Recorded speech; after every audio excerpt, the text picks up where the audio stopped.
আজি 79ତମ ସ୍ୱାଧୀନତା ଦିବସରେ ଏ ଦେଶର ମାଟି ଖୁସିରେ ଫାଟି ପଡ଼ୁଛି। କିନ୍ତୁ କ'ଣ ସତରେ ସବୁ ମଣିଷ ସ୍ୱାଧୀନତା ପାଇଛି? ସେ ପ୍ରେକ୍ଷରେ ଆସନ୍ତୁ ଶୁଣିବା ଗୋଟିଏ କବିତା। ଆଜି ବି ସ୍ୱାଧୀନତା କାନ୍ଦୁଛି, ସ୍ୱାଧୀନତା ଆଜି ବି କାନ୍ଦୁଛି।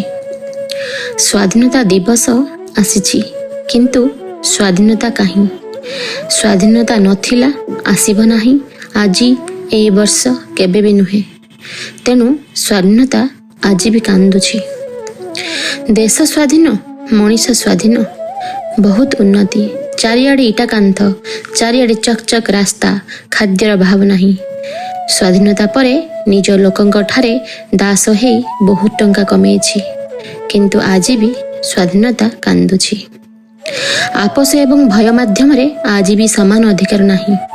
ଯେପରି ଅନ୍ୟମାନଙ୍କର ଶହ ଶହ ଏକର ଭୂମି, ଆଉ କିଏ କହିପାରୁନି ତା ପୁଅକୁ ଦୁଇ ପାଦରେ ଠିଆ ହେଇ, ଦେଖ ଏ ଭୂମିର ମାଲିକ ମୁଁ। ଲୋକମାନେ କହୁଥିବା କଥା ଶୁଣି ସେ କ୍ଳାନ୍ତ ହେଇଯାଏ। ମୁଁ ମରିଗଲେ ମୋର ସ୍ୱାଧୀନତାର ଆବଶ୍ୟକତା ନାହିଁ। ମୁଁ କାଲିର ଖାଦ୍ୟରେ ବଞ୍ଚିପାରିବି ନାହିଁ। ସ୍ୱାଧୀନତା ଏକ ଶକ୍ତିଶାଳୀ ଶବ୍ଦରେ ରହିଯାଇଛି।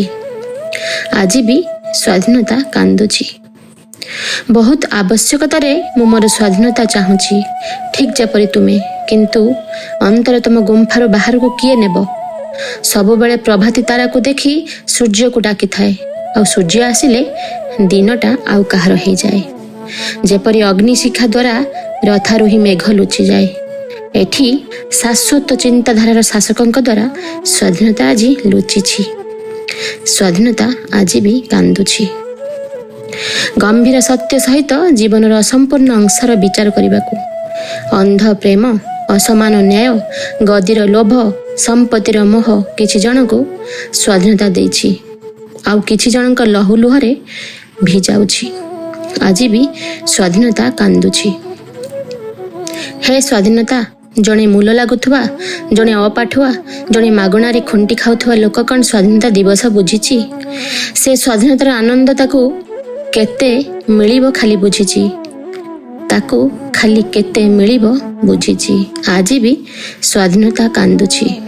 କିନ୍ତୁ ଯାହାର ଜନ୍ମ ଶୃଙ୍ଖଳିତ ରାଷ୍ଟ୍ରରେ ଗୋଟିଏ ପାଠ ପଢ଼ୁଆକୁ ମହତ୍ତ୍ୱ ଦେବାରେ, ଯେଉଁଠି ପ୍ରତ୍ୟେକ ନିଶ୍ୱାସକୁ ନିଷ୍କାସିତ ଦେବାରେ, ଯେଉଁଠି ନ୍ୟାୟ ଦାସତ୍ୱକୁ ନ ହେବା ପାଇଁ ବାଟ ଫିଟେଇବାରେ, ସ୍ୱାଧୀନତା ଭଳି ଜିନିଷ ସେଠି ଆଲୋକ ଦେଖିଛି। ସ୍ୱାଧୀନତା କ୍ଷତିର ଚିକିତ୍ସା ଏପର୍ଯ୍ୟନ୍ତ ସ୍ୱାଧୀନତା ପାଖରେ ହିଁ ଅଛି। ତେଣୁ ଆଜି ବି ସ୍ୱାଧୀନତା କାନ୍ଦୁଛି। ଆଜି ବି ସ୍ୱାଧୀନତା କାନ୍ଦୁଛି। ସ୍ମୃତି।